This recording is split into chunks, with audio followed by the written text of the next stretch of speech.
Isn't Satan an angel? And someone else says, can a jinn pose as an angel or pretend to No, be? he's not an angel. I don't know why, who came up with these things. He's clearly described by Prophet as a jinn, and he was in the majlis of jinn, and he was known for the nations of jinn upon this earth.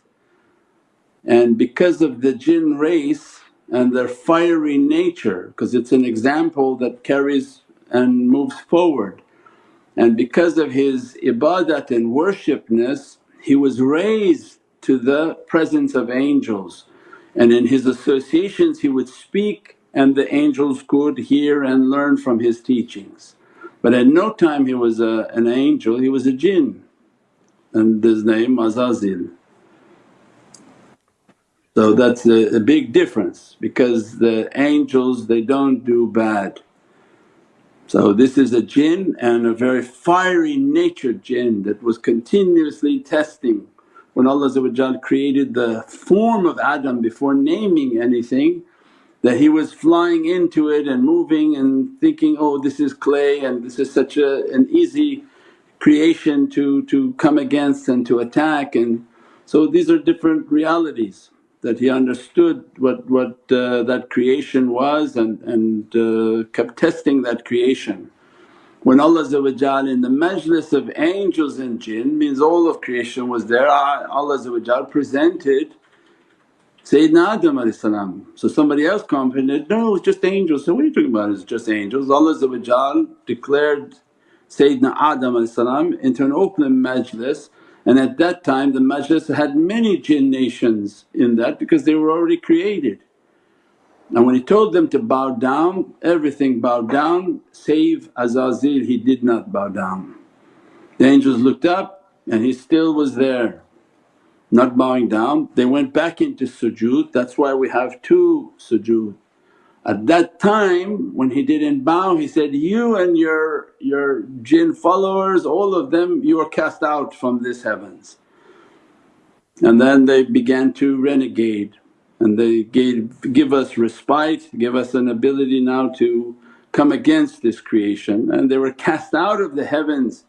And they were cast out in large numbers of those whom listened to him, were learned from him and were tainted by him.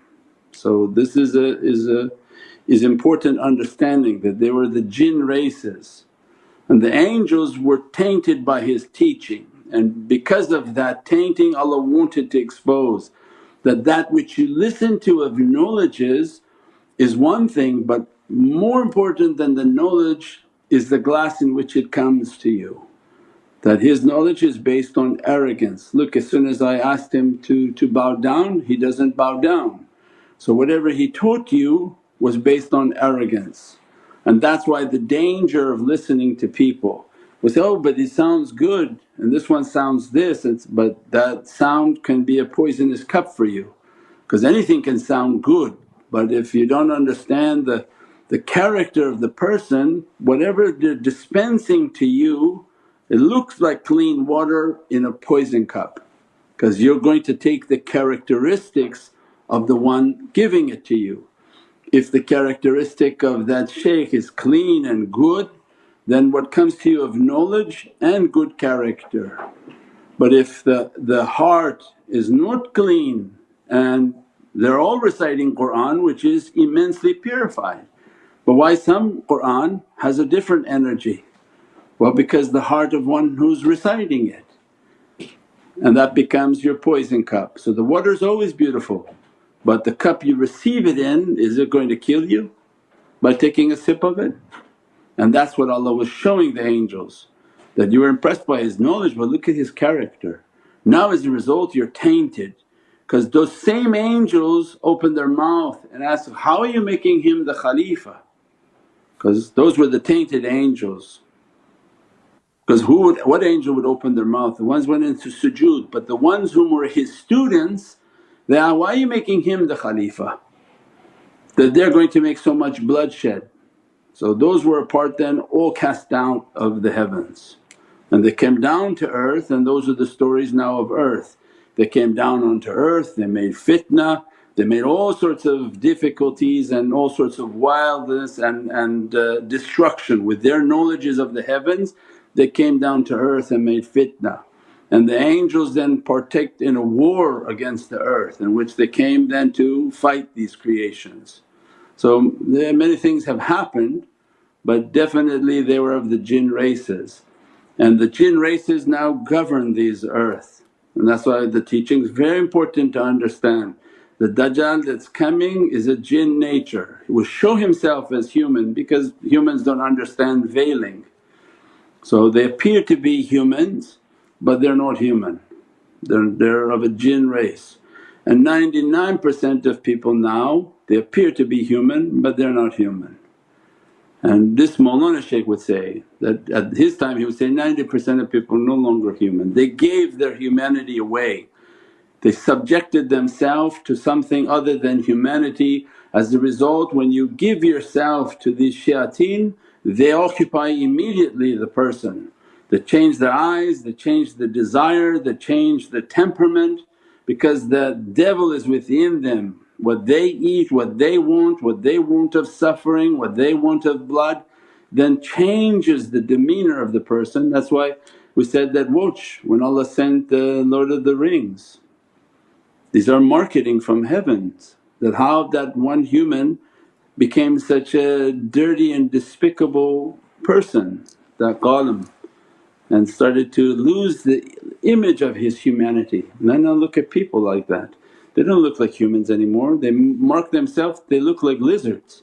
They look literally green from a distance, and even they're changing their face to look like the reptilians and lizards and all these races of Allah's creation that are not good and they're not beneficial, and their desires to eat humans. They have no intention of teaching them and coming with kumbaya and giving them guidance and taking them to higher states of enlightenment. They're coming to serve mankind on a dish.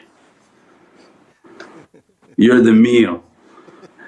There was an Outer Limits show like that when we grew up, that they had come and we're going to be good to you. They had a UFO parked and it was a door and it looked like a restaurant menu to serve mankind, and people were entering in like they're coming into a restaurant.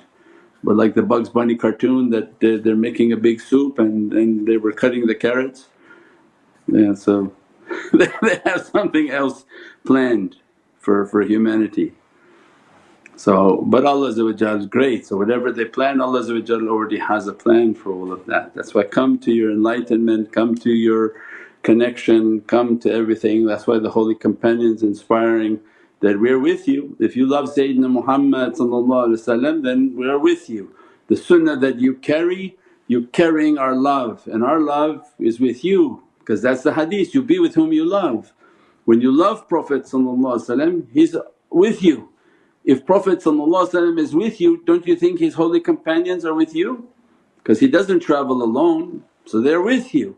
They're with you in everything that you have and you take and you hold.